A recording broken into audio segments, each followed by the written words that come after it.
What's going on, guys? I'm Steve. Welcome back to the channel. Welcome back to another video. If it's your first time stopping by the channel, hit that subscribe button. Trust me, you won't regret it. If you're a returning subscriber, as always, guys, welcome back, and I do appreciate the support. Guys, listen, we are going on day 11 of the issue of this power outage out here in Houston, and there are still a lot of people without power. Now, with a monopolized electric company, power company, billions of dollars, CenterPoint Energy, and it's happened in a city as big and as industrial as Houston. It's unacceptable. I'm going to show you guys a couple of videos that are currently out. They had a city council meeting as of recently. I want you to pay attention to what the city council members said. Finally, a lot of people are having accountability because what they're saying don't make sense for a company as big as CenterPoint to have a monopoly on Texas and can't turn power on after 11 days and multiple deaths. The death toll, I think, has went up to 14, and there are still people without power that we don't know if they're alive or dead in their own homes. Take a look at this and continue to pray for the people of Houston, man. Facts. So that's on top of more than a week after Hurricane Beryl. City leaders have had it up to here with these days-long power outages. Now, while a lot of the criticism was aimed at electricity provider CenterPoint, most on city council also conceded local government should have been better equipped for that storm. Fox 26 political reporter is live, Greg Rugen in Southwest Houston, to tell us what unfolded at City Hall. Greg. Rashi and Lena, they say those who don't learn from history are doomed to repeat it. And that seemed to be the dominant theme at Houston City Council today, with 4.5 months still ahead of us of hurricane season. We are Houston strong, but the lights, it's taking too long.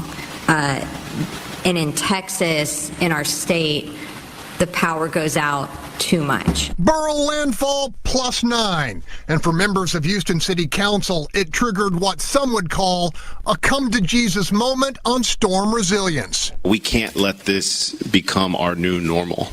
And Houston strong cannot mean that we expect our citizens to just be able to endure weeks plus without power in the summer and bounce back and expect everything to be okay. And it happened again and again. Perhaps the most strident voice for better preparation, Councilman Edward Pollard. We are known as being Houston strong, but I can tell you that it feels like Houston's tired, Houston's hot, Houston's frustrated. You can't say that you're well prepared and then you go a week without power from a Cat 1. What if it was a Cat 2? What if it was a Cat 3? So we have to be transparent with the public and let them know that we did not do all that we could do. From a city standpoint, we're not fully mobilized. From a CenterPoint standpoint, we were not fully mobilized. We were scrambling after the fact, and the city felt it. Speaking one-on-one with Fox 26, Mayor John Whitmire was critical of the city's monopoly energy supplier, CenterPoint. We will hold CenterPoint accountable. We'll do it from City Hall, and we'll obviously, as I was 2 days ago, with the governor to see what can be done. The state really has the authority. CenterPoint doesn't have a resource problem, except they're not getting their product to the users of electricity. They've got to do better. They've got to communicate better. Whitmire acknowledged CenterPoint's problem with protracted outages is hardly a new one. A 2009 post-Hurricane Ike task force clearly identified falling trees and limbs as the overwhelming cause of grid failure and strongly recommended aggressive vegetation control by the utility. And yet 15 years later, 2.5 million people still lost power in a wind event. To my knowledge, no one has been acting upon these recommendations. It's frustrating to me that people in city government before I got here have not brought this up.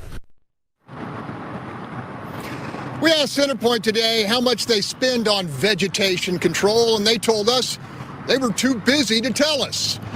Lena and Rashi, that's what I call a communication problem.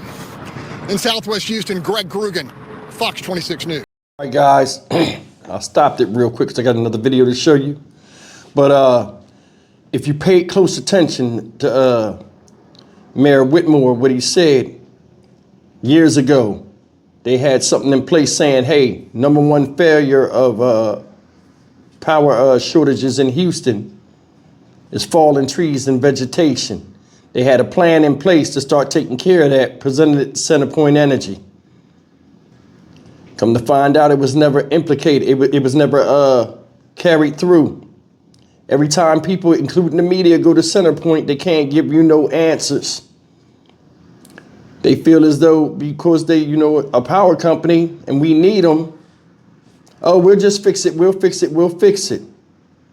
Man, it's time for the city of Houston to see if they can get somebody else in here, honestly. I don't know what the contract entails because it's billion-dollar contracts and all this other type of stuff. But I mean, I don't even know if there's clause to get out of this, but I did a story before and it said CenterPoint Energy has 2.5 times the failure rate of other energy companies in the country.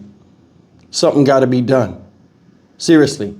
People are out here attacking the workers. Workers can only go where they're instructed. They're not the enemy. There's too many cooks in the kitchen as far as with this management and how they're doing this.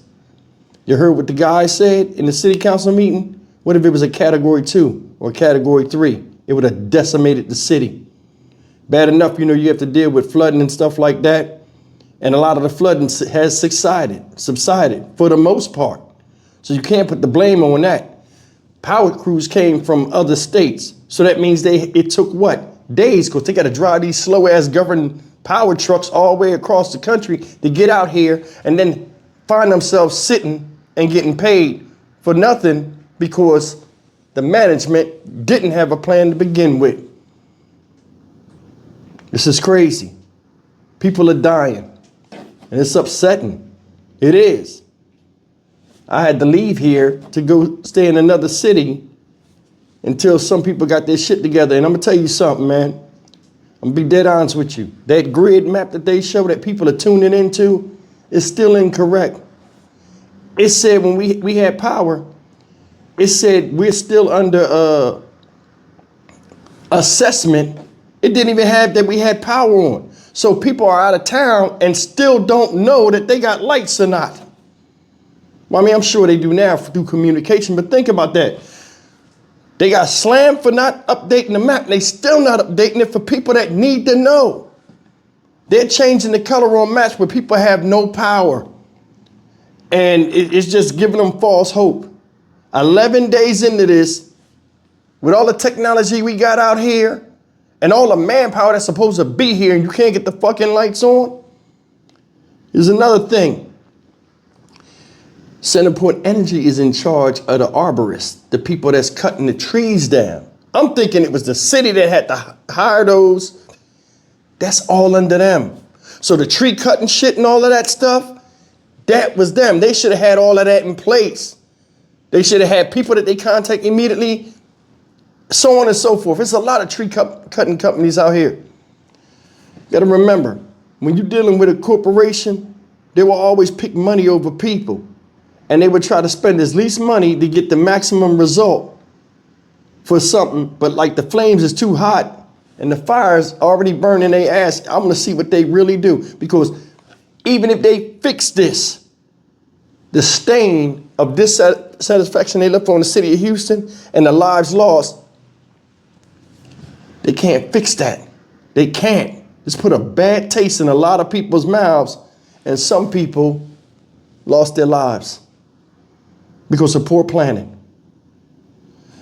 I'm gonna show you this video right here on my way out. This lady has MS like my girlfriend Tony, shout out.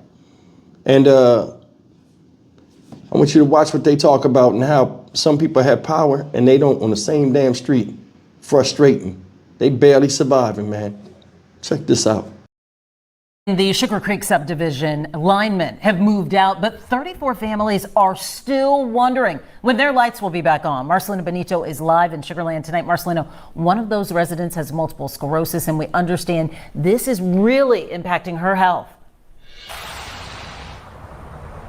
Well, guys, that's right. Amy and her husband, believe it or not, are going on day 8 without power. MS and extreme heat can be a dangerous combination, and unfortunately, they're not getting any answers from CenterPoint.